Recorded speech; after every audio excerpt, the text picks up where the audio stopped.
Try fighting the law all you want, but the law is always going to win. From politicians and celebrities to sports figures and business leaders, they're fighting the law. Now, here to sort out the nation's top legal news stories is America's favorite legal analyst, Royal Oakes. This is the Royal Oakes Show.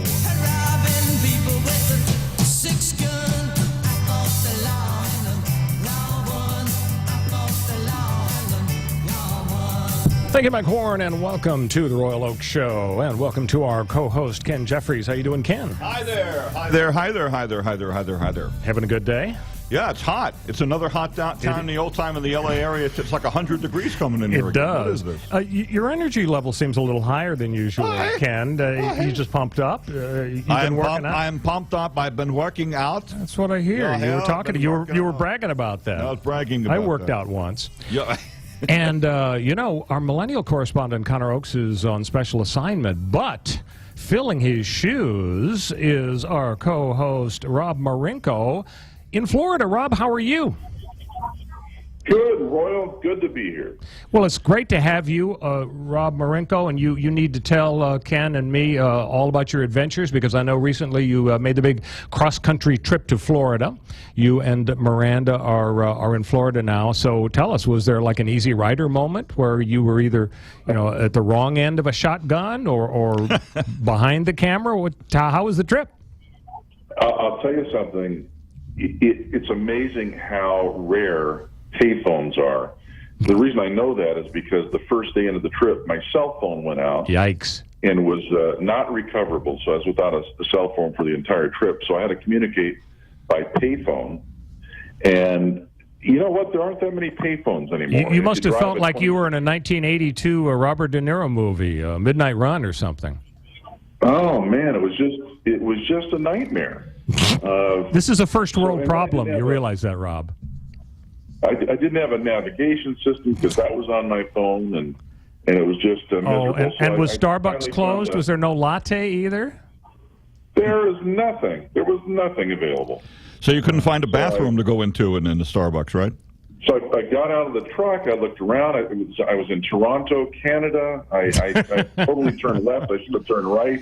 It was just Ken mentioned the bathroom issue, Rob. You didn't have one of those astronaut deals where you had to wear diapers across the entire country. I did. I thought, when I first heard that story several years ago about the crazy woman, I thought, You know what? What's so crazy about that? It saves time.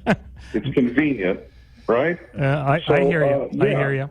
Hey, you're here on a special day, Rob Marinko, because Sarah Mednick, our entertainment insider, is going to join us in the D Block with some truly insider scoop stories about showbiz. So we got that to look forward to. We also, of course, are going to have our traditional features. We're going to have Moron of the Week candidates and our Guess the Verdict show. And Rob, you and Ken are going to square off and see who's going to have the best batting average for Guess the Verdict. But before we do that, let's get the first Moron of the Week candidate on the record. And it has to do with a pickup basketball game. Guys are just playing pickup basketball. And after the hard foul, one of the guys placed a 911 call. And sure enough, the cops came out to respond to the 911 call. And as it turns out, the guy had been knocked to the floor after a hard screen. That was it. No punches were thrown. A hard screen. You actually know this stuff. Yeah, well, I'm reading from the copy, yeah. Handkerchief, Aaron. Yeah. So the cop said, this is ridiculous. Why did you call us out here? The players didn't want to press charges. The gym management gave the men another chance to keep the game civil. That's a smart idea. I don't think that was very clever. So after the cops came out, everybody kept playing. So that's my first candidate for Moron of the Week, the guy that was so upset by the hard foul. He called the cops. He called. Wait a minute. Was he playing with? Did he have a cell phone in his shorts that he was able to do that? The basketball shorts? I'll bet they didn't have a gym payphone in the gym. What do you think, Rob Marinko? They don't have payphones in gyms. Of course not. Yeah, that's crazy. Yeah, it's kind of nutty. It's kind of nutty. All right, so guys, let's move to our feature, Guess the Verdict. Are you ready, Ken and Rob, to see if you can improve your batting averages here? All right, we got 3 cases. I'm going to give you the facts, and you get to guess how these turned out, who won, who lost. The first one comes from Conway, Arkansas. A Conway, Arkansas bakery customer is complaining that a birthday cake contains a misspelling, and he's not very pleasant about it. So he takes the cake back, and he insists that the whole cake be done over because they've misspelled the name of the birthday boy. So the owner apologizes, agrees to give the customer a second cake free of charge. The baker takes the criticism a little personally, though, and spikes the cake with laxatives. So the birthday boy and 16 of his staff members shared the cake. The baker then faced 16 counts of battery. So, criminal case, the baker is on trial for battery. How do you guys think this one turned out? Guilty or not guilty? Ken, you go first. What's your guess here? I think the baker is guilty because he got him coming and going. Oh, that's pretty bad. Rob Marinko from Florida, what's your guess? Did this poor baker who was just trying to set the record straight, you think he was found guilty of battery or not guilty? I think he was guilty of battery. Absolutely. Guilty of battery. By the way, if it was a salt and battery, would it be Morton salt? Could have added some salt? Probably. They probably would have appreciated some salt instead of the other stuff. Okay. Case number 2, guys. We're going to Reno, Nevada. A Reno man uses a hidden microcomputer to help him count cards at blackjack. The computer was hidden in his shoe where he would tap his toes a certain number of times, depending on what cards were revealed. The computer would then transmit a message to a vibrating device placed inside his athletic supporter, telling him what to do. A casino learned about the scheme and banned him from playing, saying he violated the rule against artificial devices. So, of course, the guy sued the casino. So, Rob, you're up first. Who wins? The guy with the thing inside his athletic supporter telling him what to do, or the casino? Well, I have no idea, though I do know the guy must have been a pretty stiff competitor. Oh! Possibly. Oh! I guess if he was winning. Oh. So what about you, Ken? Can you elevate the status of this show here? Well, I wouldn't want to rub anybody the wrong way, but I think the casino wins. Casino wins. The computer qualified as an artificial device. I guess that makes sense, doesn't it? Third and final story, guys. Jacksonville, Florida. Hey, close to home for you, Rob Marinko. Not too far. Jacksonville, Florida jury in a mail fraud case had lunch together every day. Well, that's not uncommon. Jurors kind of bond. The average lunch consisted of 3 pitchers of beer, mixed drinks, a carafe of wine, and 4. The jurors regularly fired up a doobie during the trial. One juror told the judge, "Your Honor, we were like on a big month-long party." So when word of the party leaks out, the man convicted of mail fraud appeals. So what's the result on appeal? Did the party atmosphere and the jury infect their decision? Let's start with you, Rob. What do you think? Who came out on top on this appeal? I think the defendant wins. I think that's a mistrial. You think? Okay. So yeah, I agree. I agree with Rob. Yeah, absolutely. Because jurors were kind of high, I guess. Nope. Sorry, the alcohol and the drugs did not rise to the level of outside influence like bribery or threats required to overturn a verdict. Boy. So, it sounds a little surprising, but that's the way it is. By the way, Rob Marinko, I've got to say, the picture that Mike Gary has up on the screen of you, it's like beefcake. It's like you're some sort of a male model. Is this from your portfolio? Do you know? Am I naked? No. That would be like a scientific experiment or something. No, but I think I saw it in a Sears catalog, modeling underwear or something. It's very impressive. Let's just leave it at that. But it looks good. It looks good. Absolutely right. So, guys, the bizarre side of the news we wanted to get into a little bit before we get to our top stories. Top stories all deal, by and large, with President Trump. We're going to talk about Trump at the summit.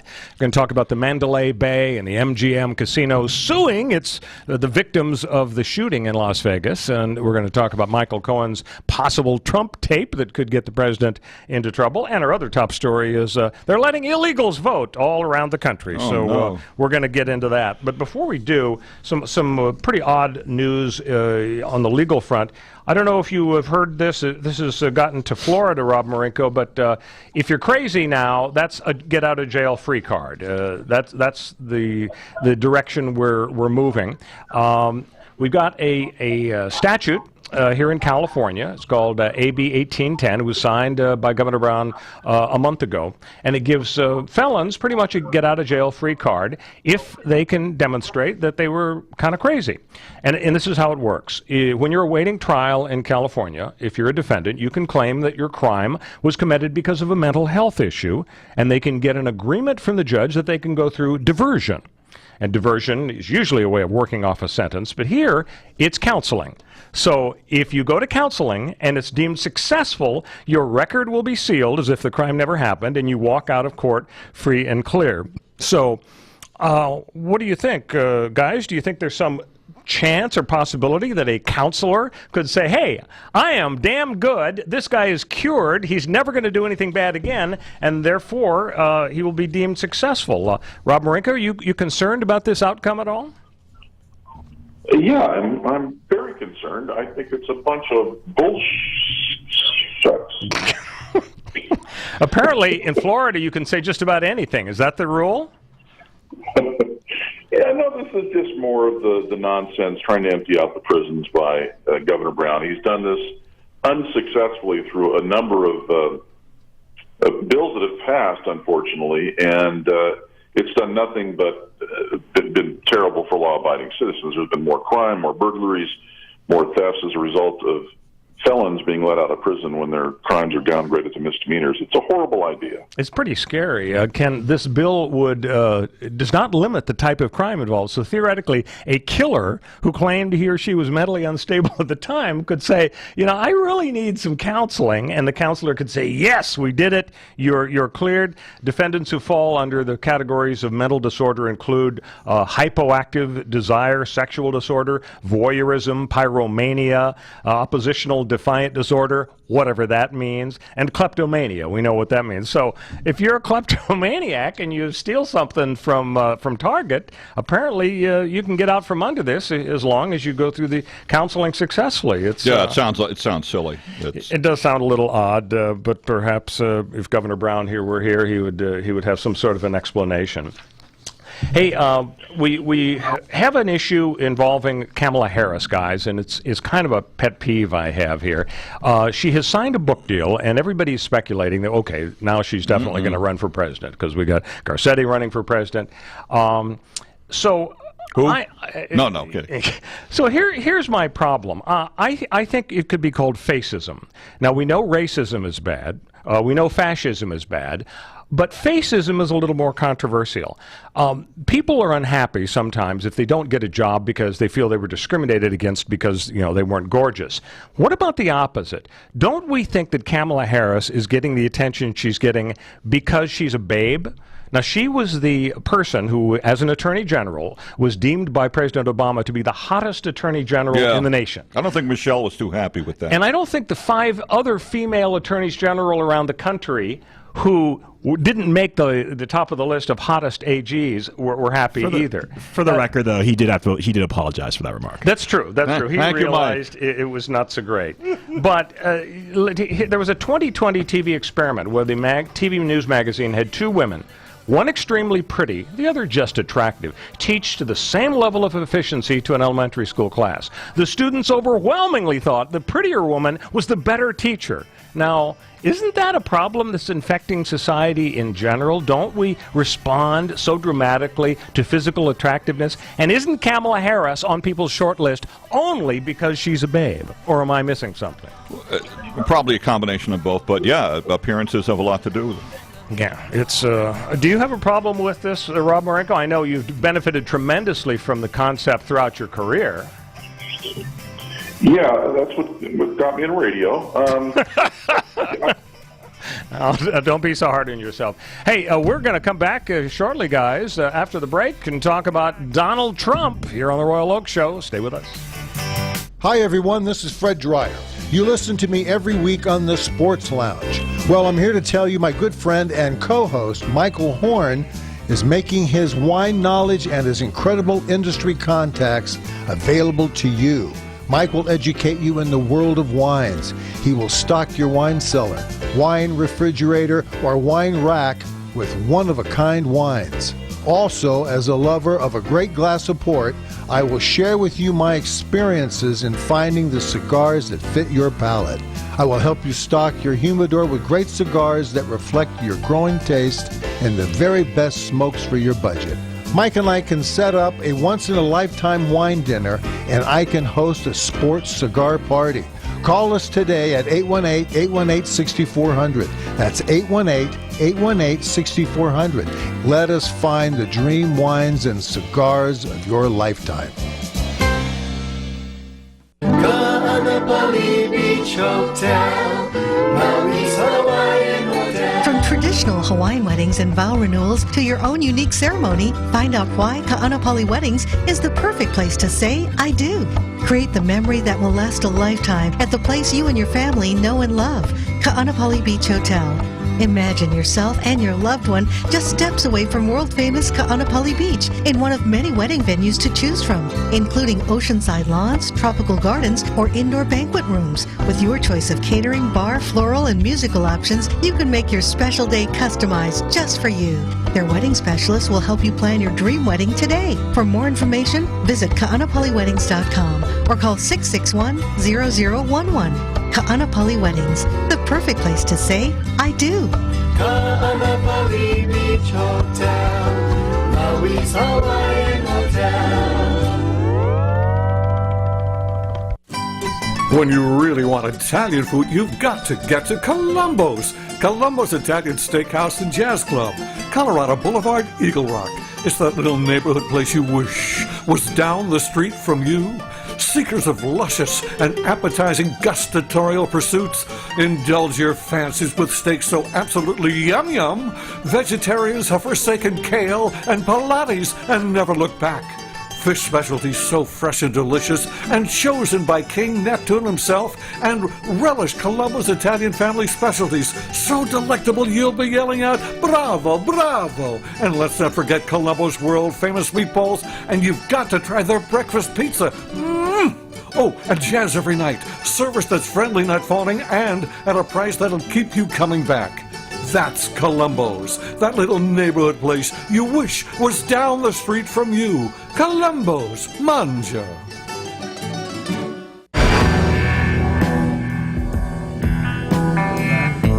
Welcome back to the Royal Oak Show with our co-host Ken Jeffries, our co-host Rob Marinko in Florida, and coming up in the D Block, we're going to hear from our entertainment insider, Sarah Mednick. So, guys, before we get to Donald Trump's big week, I thought we should take note of some nicknames that are very popular for Donald Trump on the Internet. Some of these, I think, are inappropriate, cruel, but I just wanted to get your thought. So the first one is Adolf Twitler. Oh, yeah, now this violates the Hitler rule. You know, if you play the Hitler card, then automatically you've gone too far. So far, everyone's been Hitler. Obama's been Hitler. Yeah. Trump's been Hitler. Probably Eisenhower's been Hitler. JFK's been Hitler. No, not Eisenhower. I don't think they used it against Eisenhower. The grandfather, Eisenhower. So, okay. Rob Marinko, have you ever heard anybody in Florida refer to him as Adolf Twitler? I have not, no. See, that's because Florida is sort of a reddish state. Speaking of colors, here's another nickname for the president, Agent Orange. You know, that harkens back to Vietnam, I suppose. Yeah, it does. In my neighborhood, I've heard him called Alligator Head. What does that mean, Alligator I don't know. How about this one, Boss Tweet? You remember studying in U.S. history about Boss Tweed? I grew up in New York. I'm in the New York area. Okay. Boss Tweed was, he was long dead by the time I was born. I recall, but yeah. You grew up in Long Island. Long Island, New York. There we go. Yeah. Now here, we have to clean this one up for radio, guys. This nickname is Blankface Von Clownstick. You can use your imagination as to what the blank stands for. Blankface Von Clownstick. Well, here's one, King Lear, only it's spelled L-E-E-R. Yeah. See, you gotta have a spelling bee here. The Lone Deranger, that's a little cruel.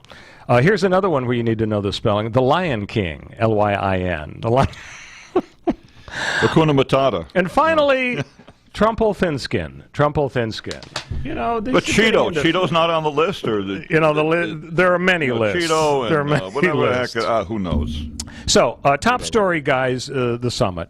So Trump had quite a performance in the summit, standing next to Putin, basically agreeing with Putin, refusing to blame Russia. Apparently, it was not a pleasant ride back home on Air Force One. The vice president and the secretary of state sat down with the president and gave him the bad news. And apparently the president's reaction was, what did I say?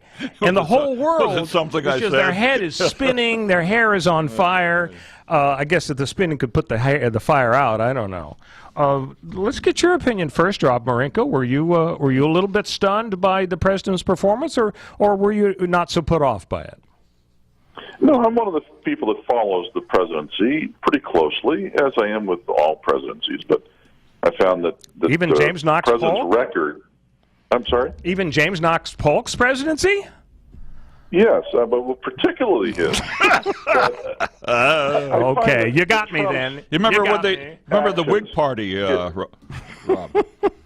Trump's actions carry more weight than his words, and he's been very tough on Russia, tougher than his predecessors. So I think, he could have, used better words, but I'm fine with his handling of Russia. So what about you, Ken? Were you shocked and stunned, or were you pretty much okay with the president's Helsinki performance? Yeah, I have a little issue with it. But then the next day, when he said wouldn't instead of would, or he would instead of wouldn't, then he's trying to parse his words, and it's like, yeah. And of course now he's invited him to the White House, which apparently came, and I don't know if you wanted to get into this, as a surprise to his head, CIA, Dan Coates. Now, who was that? Dan Coates or Rob? He's maybe you can head jump of the in on this intelligence division. He was with Andrea Mitchell this week of NBC at a conference in Aspen. I can't remember what that was. And Mitchell told them on the air, by the way, the White House has invited Putin to come to Washington in the fall. And that came as a surprise to Coates. And that was kind of strange. Now, see, if Dan Coates were better at intelligence, he would have not reacted to that. If he was a little bit smarter, he wouldn't have taken the bait. Wasn't it his job, though, to provide intelligence to Trump? Am I missing something? Yeah, but your job is also to make your boss look good. I don't think he did a very good job of that. No, he didn't. No, that he didn't do. I mean, isn't part of the problem, though, that the president doesn't seem to be able to recognize there's a difference between acknowledging that the Russians interfered as opposed to the president having colluded? I mean, he can be fine with acknowledging that, there's a lot of evidence, as the intelligence community is acknowledging, that Russia was trying to interfere. But not only is there no evidence that it made a difference in the election, importantly, given what Mueller's doing, there's no evidence after all of these years of collusion. So why wouldn't the president be comfortable with that? Because I think he's tired of the media conflating the two. And I think that he should be vocal about that. He should say, there's two different subjects, and let's keep them straight. I don't think there's any problem with the president being vocal, so he's probably going to continue with that. Hey, when we come back, we're going to talk about the Mandalay Bay Casino taking the unusual step of suing the shooting victims. So stick with us on the Royal Oak Show. We'll be back on CRN with the Royal Oak Show. Hi, friends. This is Larry Manetti. Go to LarryManetti.com to get my book, Aloha Magnum.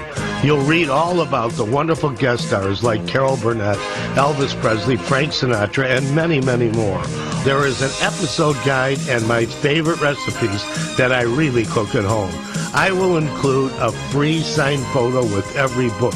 Get Aloha Magnum at LarryManetti.com. Order now. Aloha. Do you want to fly somewhere, anywhere in the world?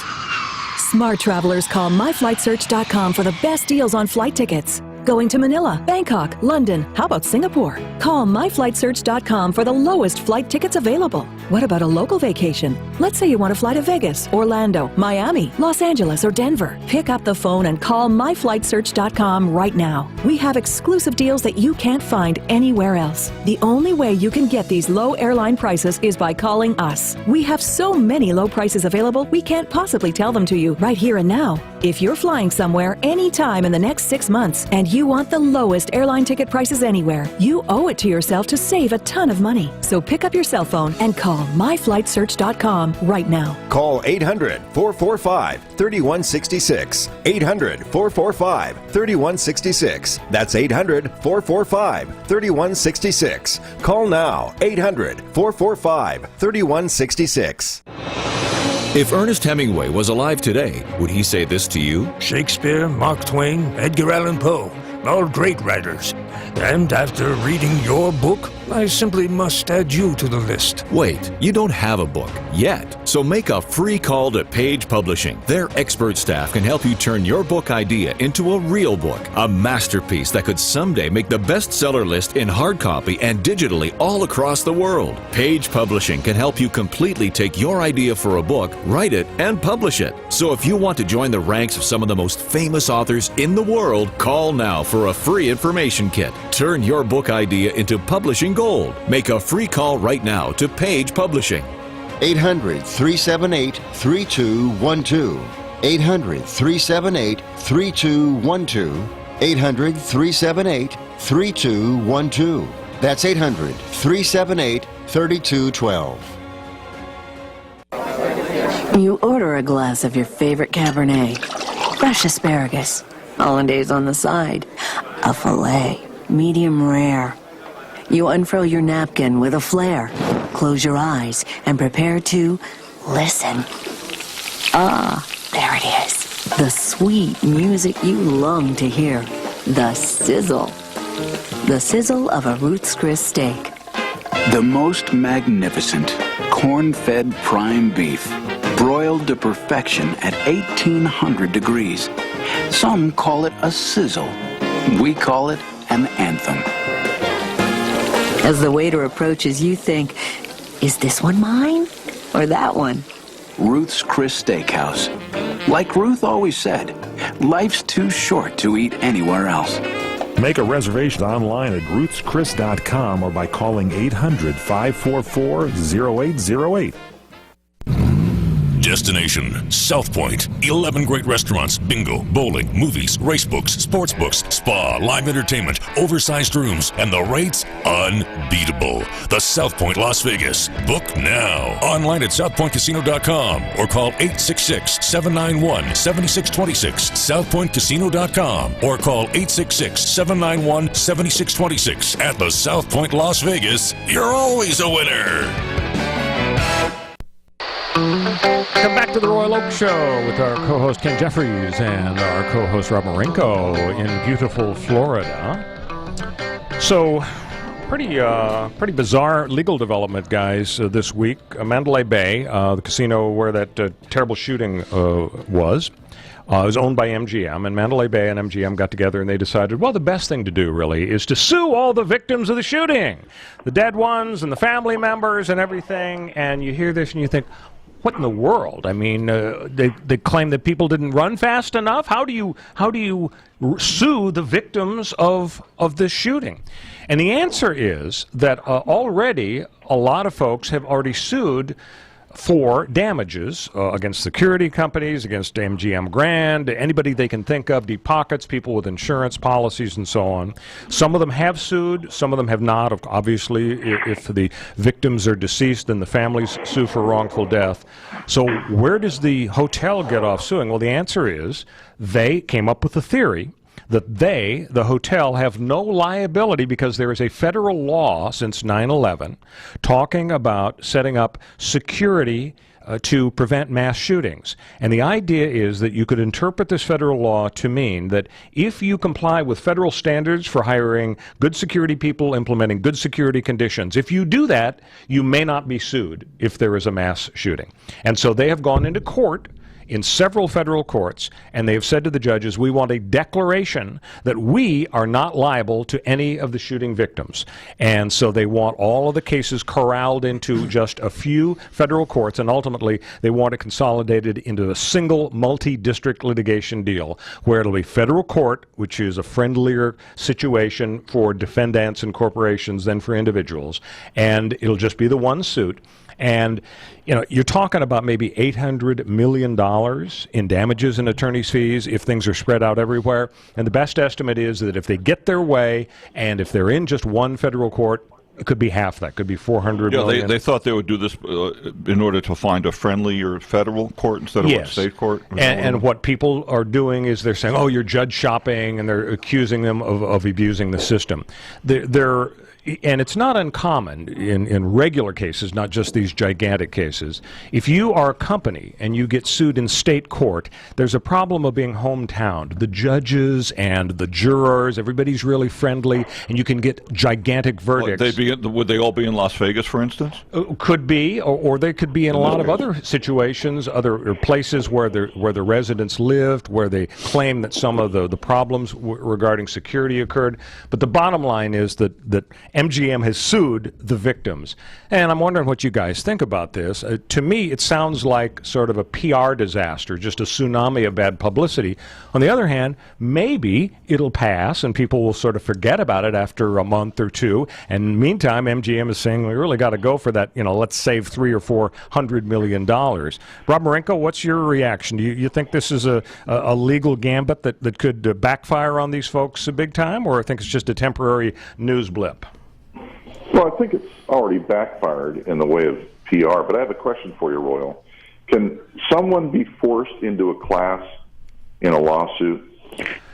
In a class action setting, in most cases, you have a right to opt out, and you have a right to say, okay, Your Honor, I understand that I'm one of 1,000 victims, and it's alleged that we all should, for efficiency's sake, be in a single case. But I want my own case handled individually, and so I'm opting out. Yeah. That usually is their right. Now, opting out of a class, though, is different from being able to opt out of this declaratory relief in a federal case situation. You actually don't have the right, if the federal judges make the decision that, MGM, you're right, it seems a little weird what you did, but you're right, it should be handled in one federal context. Your liability issue should be resolved in one federal multi-district litigation context. So in that sense, it sounds like they should have a right to opt out, as they do in a class action, but they actually wouldn't if the federal judge says, sorry, but to be efficient, this is the way we should handle it. Well, if you're being sued, I was going to say if you're a defendant, but these people would have been plaintiffs, so I'm assuming that a plaintiff has a right to allege or to prove that there's been negligence in some way. So if somebody wanted me to be part of this suit, I would just say no, thank you. I'm going to go on my own, and I believe that there was negligence on the part of MGM. And they will do that. They will try that. But at the end of the day, if the federal court says, you know what, we have the right under the law to decide if, based on this federal law regarding 9/11 security, we have a right as a federal court to decide if MGM is off the hook as to everybody who sued them, then it's just tough luck for the victims or their families. We don't know whether that's going to happen or not. This is the kickoff of obviously something that's going to last for years, if not decades. And when you have hundreds of millions of dollars at stake, it's going to be a gigantic legal mess. But for now, MGM is paying the price PR-wise. I mean, you've been reporting on it, Ken Jeffries. Everybody has been reporting on it in the news world. It's just really bad press for MGM. It's bad for now. It's possible that it'll go away because the news cycle is so short, and none of us have really long attention span seemingly anymore. At least I put myself in that category, and so maybe they figure, they'll take a short-term PR hit, maybe some boycotts. I don't know. Would people boycott MGM Grand because of this? I don't think so. Could be. But if they maybe to save a few. If they slash the price on their buffets, I predict people will just come back. Maybe. They won't care. Hey, guys, let's talk about this Cohen tape. I mean, what's this all about? How is it that this gets leaked? Did they just have lawyers on the inside? What happened was, in April, the prosecutors convinced a judge to issue a warrant so that the feds could go to Michael Cohen's hotel, his office, and his home and grab all of his documents. The theory being, well, we can't count on this guy to just show up Wednesday with all his documents if we asked politely. And so presumably among the gigantic pile of documentation is at least one tape that Cohen made of a conversation with Donald Trump pertaining to paying off possibly Karen McDougal, this Playboy playmate. So my first question is, I mean, how is it that this gets leaked? Do we have people on the inside in the deep state in the Department of Justice who pick up the phone and call their friends at the New York Times? Well, this is an FBI thing. It's an FBI leak, right? Is that it? So it isn't DOJ? I mean, I know FBI is part of it, but as opposed to being lawyers for the DOJ responsible? Who handled the raid at Michael Cohen's office? DOJ or FBI or who? Oh, I think the FBI at the behest of the Department of Justice. Well, then someone leaked it. Yeah. All right. So you got the leak, and I guess Rudy Giuliani is acknowledging that the tape exists, but he says, well, it's only 2 minutes, and the president doesn't say anything bad. As a matter of fact, and this actually sounds like it could be good for him if Giuliani's telling the truth. According to Giuliani, President Trump said, well, look, let's make it a check because we want documentation. We don't want this to be a cash type deal. But I guess at the end of the day, Rob Marinko, is your understanding that at the end of the day, this could theoretically blossom into a John Edwards type deal where I guess he had to go in front of a jury. He ended up being found not guilty. But the allegation was when he had an affair with Riel Hunter and arguably federal law was violated because he used campaign funds to pay off Riel Hunter, and that allegedly was a felony. He had to go through this trial. Is that theoretically what President Trump is looking at? I've heard that, Royal, but I don't think so. I think this Karen McDougal thing happened about a decade ago, maybe a little more. Yeah, 2006. Recent. She had a 10-month affair with him, allegedly, in or around 2006. But what happened in 2016 is that the story was about to go public, and I guess the National Enquirer paid $150,000 for the story, right? You catch and kill is what they call it. They killed the story in exchange for getting paid, whatever it was. I find it hard to believe that Donald Trump would have to use campaign funds to pay her. I think he's one of those people who can write a $150,000 check from his personal bank account. And maybe he did. I mean, yeah, it's possible it came from that. But I guess in terms of whether Trump might have to go down the unpleasant road that John Edwards went down, would be the answer to this question. Did he give the money or offer to give the money in the context of, oh, gosh, this has nothing to do with the campaign, but I certainly don't want to subject Melania to any embarrassment, so let's pay off this Karen McDougal woman who's making all these things up about me? Or did he instead say, oh, my God, the election is in 6 weeks. This is going to be devastating to the campaign. Let's help our campaign by paying $150,000 to kill the story. I mean, if that's how it's portrayed, either in this tape or in documents, then theoretically, I guess people could move against Donald Trump. I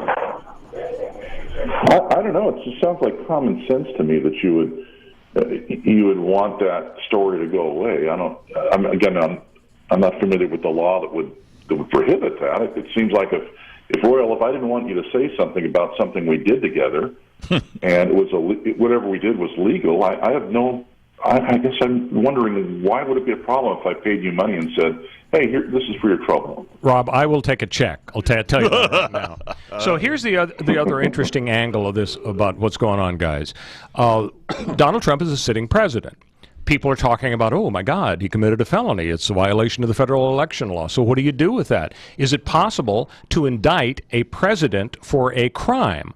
Well, there was a Department of Justice opinion from several years ago that says, no, you can't indict a president for a crime. There is the impeachment option, which is not a criminal thing. It's political, but it has pretty devastating consequences. He's out of there. And, of course, a person could be indicted for the crime later after he leaves the presidency, and therefore, why do you really need to indict him for a crime now? Now, actually, there's, from a very surprising source, an opinion that you may indict somebody for a crime, and that's Ken Starr, who was investigating Bill Clinton. And during the Whitewater scandal, Ken Starr actually expressed the view that Clinton could be indicted while president for something he did before he was president, namely mess up all the Whitewater investment stuff. So we may end up having some sort of a constitutional crisis as to whether Trump may be indicted. This may go back further. I wonder when, remember, the prosecution in years ago in the 70s referred to Richard Nixon, President Nixon, as an unindicted co-conspirator in Watergate. Is that a a law that would come before or precedent is what the word I guess would be. Does that factor into any of this? Yeah, the Watergate stuff certainly is an important precedent or basis for looking at this, and that's an interesting angle too, because in the Watergate situation, what they found was that Richard Nixon could not be indicted because you're an unindicted co-conspirator. That means you can't be indicted. Who made him? Was it Leon Jaworski with the Watergate? Right, Was exactly. it Jaworski, and I can't remember who the Jaworski, I think, was the special prosecutor at the time. Appointed and so, when the first one was fired. Archie Cox, like he's a friend of mine. Archibald Cox. Me and Arch go way back. That's right. When he was fired by Nick, or he was fired by the the process, Saturday Night Massacre, whatever that thing was. So I think we're in for just a huge mess in terms of the issue of whether the president may be indicted for a crime, whether or not the president has a right to pardon himself. A lot of different questions are coming up that we don't have answers to right now. Another question we don't have an answer to, shifting to our mayor who wants to be president, is who should be paying for his security costs. Right. And I don't know if you have heard about this back in Florida, Rob Marinko, but Gil Garcetti's son, Eric Garcetti, our current mayor, it's pretty obvious he wants to be president. He's been visiting Iowa, New Hampshire, South Carolina, Las Vegas, Berlin, Chicago, Boston, Phoenix, and Atlanta for political trips.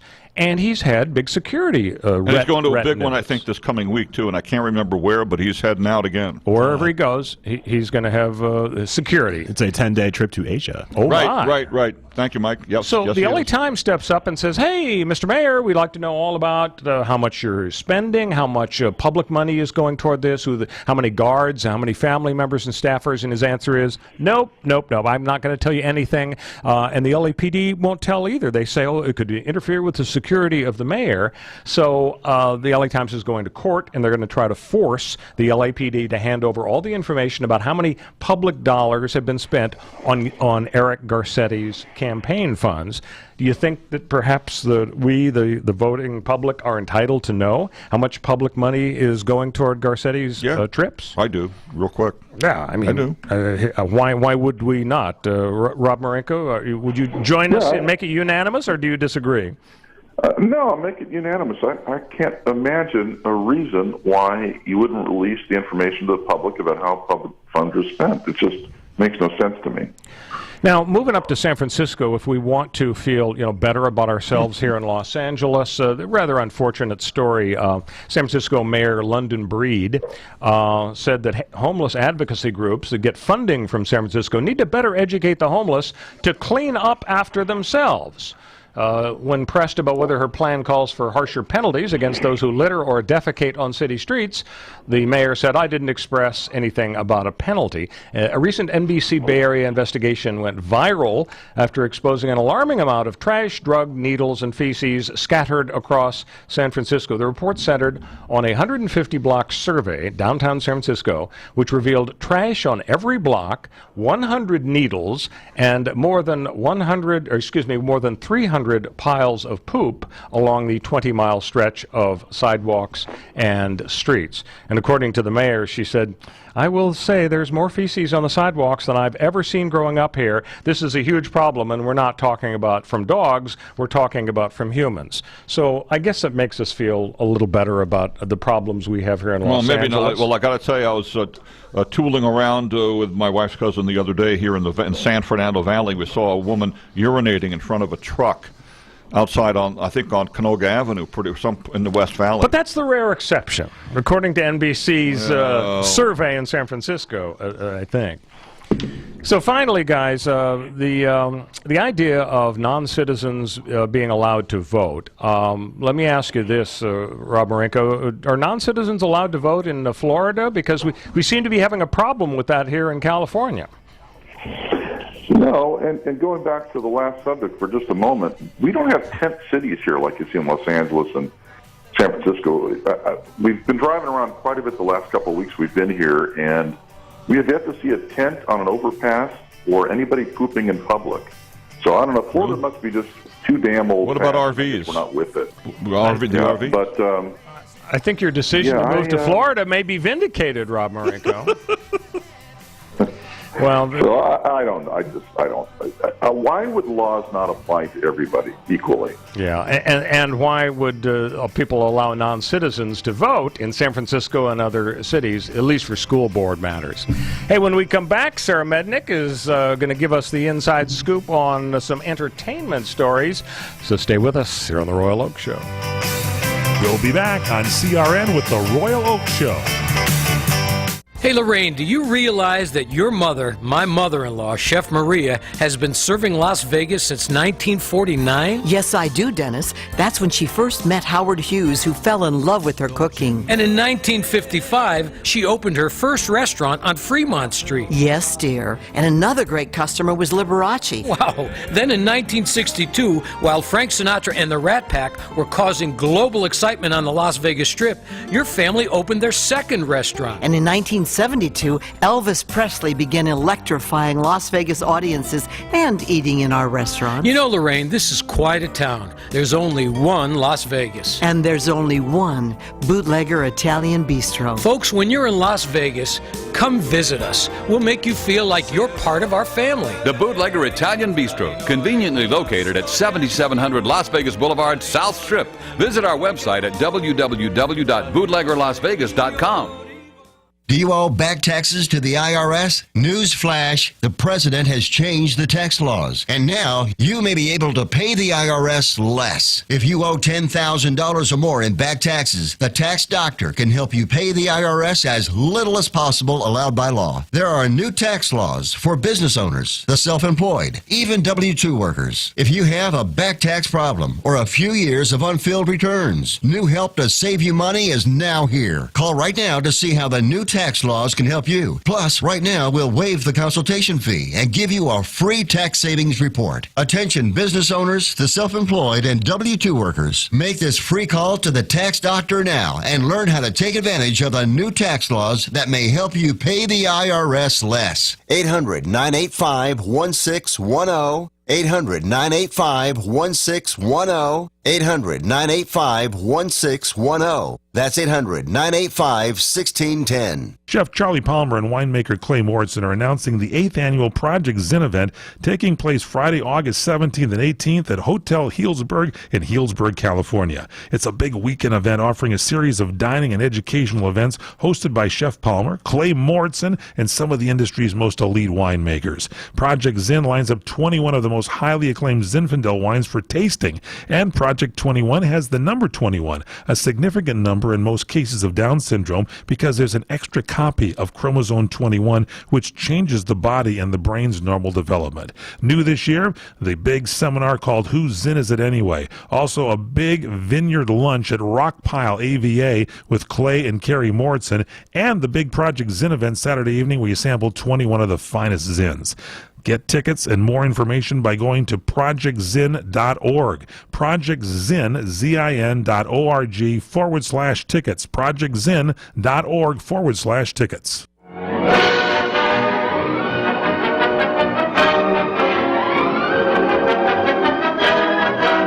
Welcome back to the Royal Oak Show with our co-host Ken Jeffries and our co-host sitting in for our millennial correspondent Connor Oakes, Rob Marinko, all the way in Florida. And Rob, you don't know it because you're not here in the studio, but our entertainment insider, Sarah Mednick, has just joined the program. And welcome, Sarah. I asked you before the show, gee, what's your top story? And you said, it's about James Gunn. And I'm thinking, I don't really know who James Gunn is. I know it was Peter Gunn. Brother Peter, Peter Gunn, yeah. And wasn't there a big fashion guy named Gunn with white hair? Tim Gunn. Tim Gunn. Okay. So this is not Peter Gunn of the 50s TV fame. It's not Tim Gunn, the fashion guru. It's James Gunn. Apparently he's the director and writer of Guardians of the Galaxy. Yes, for both This is the films. Chris Pratt film that was so huge, and now there's a sequel. So fill us in. What's going on with James Gunn? There was, he directed the first one and wrote the first one, and then they liked it so much that they had him do the second one. But this is for the third one. He was fired from Guardians of the Galaxy 3 on Friday because of tweets from 2009, not tweets from now. Oh, they dug up old tweets. Yes, it was, Disney did it. Stinky, stale, moldy tweets. Race. Right. And there were jokes and comments about pedophilia and rape. Yikes! What's wrong with him? So a totally insensitive attitude reflected in these stupid tweets? Back then, he's not that guy anymore. People were okay with rape and pedophilia then? I mean, yeah. Weren't people just as sensitive then to this stuff? Yeah, but he apologized and he said, I'm not that kind of person anymore. But the thing about it is... Changed my opinion about pedophilia? But it's not even that. It's now become kind of a witch hunt in Hollywood. Yeah. Because Mike Cernovich, who's this alt-right social media influencer and has a blog, he's had it since 2012, is the one who posted all the tweets and did all the digging from 2009, which means that this guy has maybe no life, I don't know. But he's saying this is proof that there's a pedophilia network operating in Hollywood, and he's trying to get all 420,000 of his followers, and his, on the tweets and stuff that he's saying that liberals are evil, especially the mainstream media, and we have to take Hollywood down and blah, blah, blah, and all that this stuff. This guy sounds like a wacko. I can't imagine that he, if he's an alt-right guy, would have any influence at all in Hollywood. I mean, Hollywood would hate an alt-right guy. It wasn't, well, because of it, his followers started saying the same thing, and Disney got, they were tweeting at Disney. Disney was, of course, so Disney kind of freaked out about this. Disney owns Marvel Studios, so basically Disney, I keep forgetting his name. His name's Alan Horn. He's the chairman of Disney. They made the decision to fire him as he was on his way to Comic-Con to promote. Wow.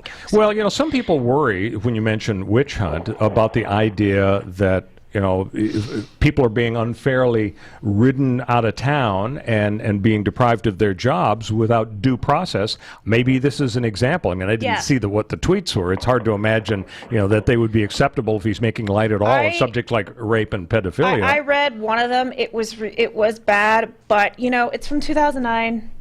And even Dave Bautista, who's the star of.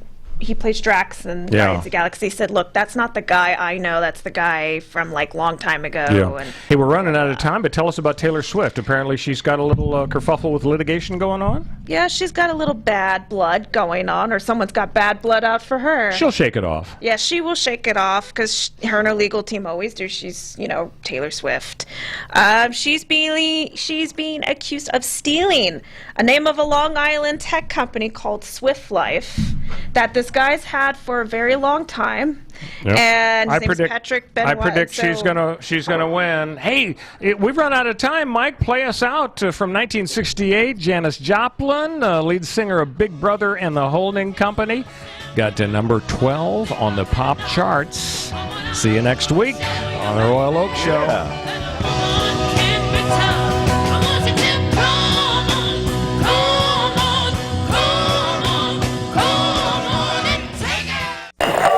Which is most important because that was your theme. Are you